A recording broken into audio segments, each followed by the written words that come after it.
નમસ્કાર ખેડૂત મિત્રો. આજે આપણે વાત કરવા જઈ રહ્યા છીએ પાક નુકસાન સહાય 2025 વિશે. આ વખત સરકારની ઓનલાઈન ફોર્મ પ્રક્રિયા શરૂ થઈ ગઈ છે. તાજેતરના અનિયમિત વરસાદ, વાવાઝોડું, આંધીઓ અને કુદરતી આફતને કારણે ઘણા ખેડૂતોના પાકને ભારે નુકસાન થયું છે.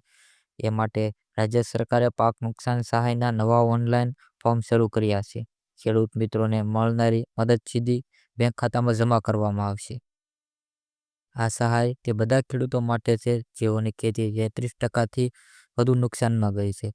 જમીન પોતાના નામે હોય, ભાડે હોય કે સહખાતેદાર હોય, બધા અરજી કરી શકે છે અને ફોર્મ ભરી શકે છે અને સહાય મેળવી શકે છે. અરજી કરવા માટે નીચેના દસ્તાવેજો જરૂરી છે. જો તમારી પાસે આ દસ્તાવેજો હશે તો તમે ફોર્મ ભરી શકો છો. તો દસ્તાવેજો નીચે મુજબ છે. તો 7/12 અથવા 8A નો દાખલો, Aadhaar card, bank passbook, mobile number અને ગામના સર્વેમાં દર્શાવેલ પાક નુકસાનનો રિપોર્ટ. આ વસ્તુ જરૂરી છે.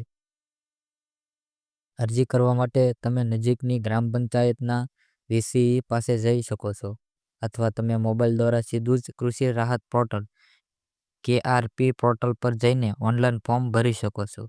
અરજી માટે 15 દિવસની સમયમર્યાદા રાખવામાં આવી છે, એટલે સમયસર ફોર્મ ભરવાનું ભૂલશો નહીં. આ યોજનાના અંતર્ગત હેક્ટર પ્રમાણે સહાય આપવામાં આવશે. 33%થી વધુ નુકસાન હોય તો સહાયની નક્કી કરેલી રકમ ડેબિટ દ્વારા સીધી જ બેંક ખાતામાં જમા કરવામાં આવશે.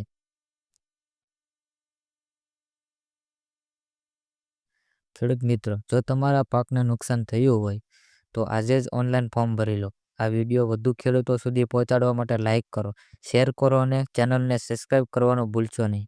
આભાર. ધન્યવાદ.